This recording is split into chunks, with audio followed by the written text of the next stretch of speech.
Welcome back to my channel, guys. So in this video I'm going to be showing you how to make a pumpkin pie from pumpkin puree, but you can also use fresh pumpkin. So I'm going to be starting with mixing all the wet ingredients, which includes your pumpkin puree and your 2 large eggs. In a separate bowl, you're going to want to mix all your dry ingredients, including your sugar, cinnamon, ginger, nutmeg, and salt.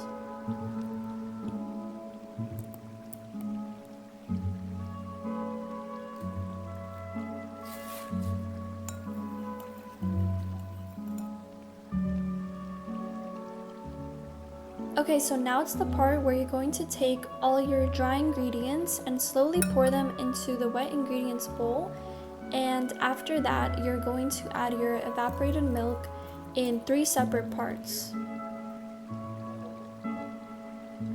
And just make sure to mix very gently when you do this so that there are no lumps and it's more smooth.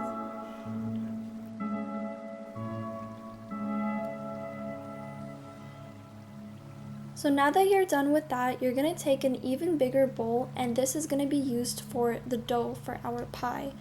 And you can use store-bought dough, but personally I think that homemade dough tastes much better.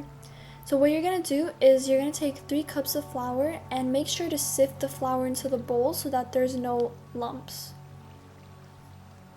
Then just add your butter and make sure that it's cold, and while you are mixing you can also make your ice cold water on the side, and you can use your fingers to really get into the mixture because the goal is to make the dough into a large ball shape, and sometimes it's kind of hard to do that only with a spoon, so you can use your hands to really help you.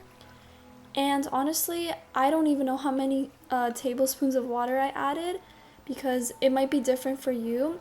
But generally you should stick to about 6 to 14 tablespoons of water. Just make sure the dough is not too sticky.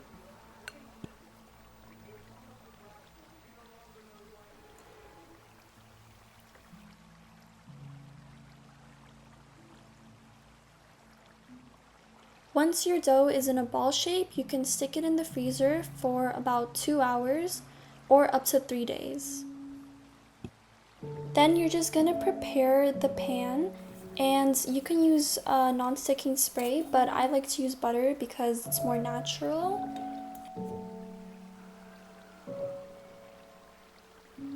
Once your dough is chilled, then you can cut it in half and take one of the balls and roll it out to about a 1-inch thick size.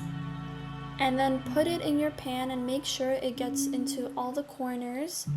And as you can see, I had a little bit of excess, so you can just cut it off.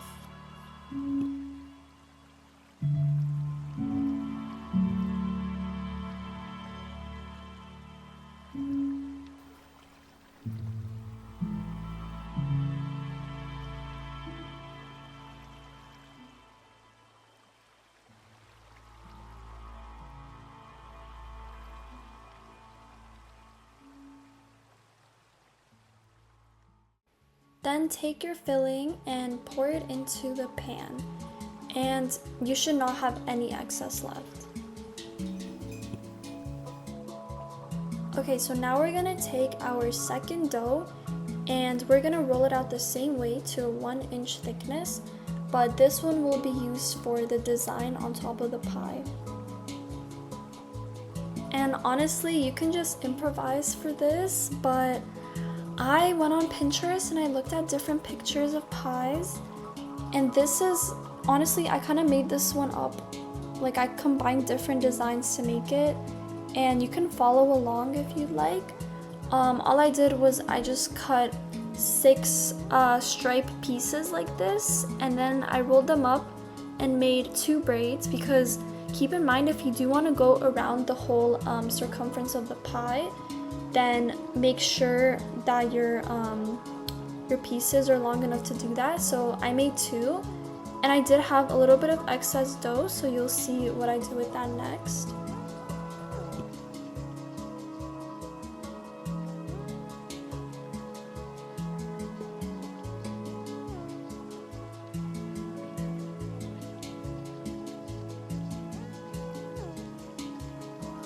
So again, if you want to follow along with my design, here I'm just making 5 of these leaf shapes. Now I don't have any cookie cutters in the shape of leaves, so I did improvise.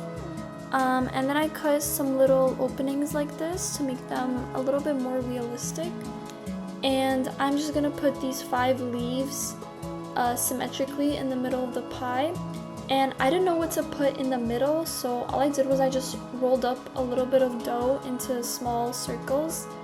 And honestly, like, I feel like simplicity just goes a long way with pies, so just kind of have fun with it.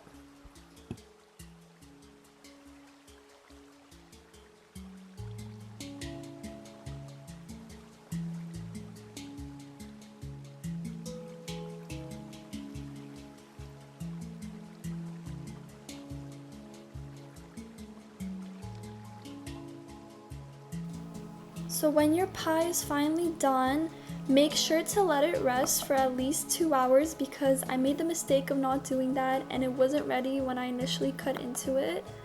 But here's the final result, and I hope you guys enjoy. Thanks for watching!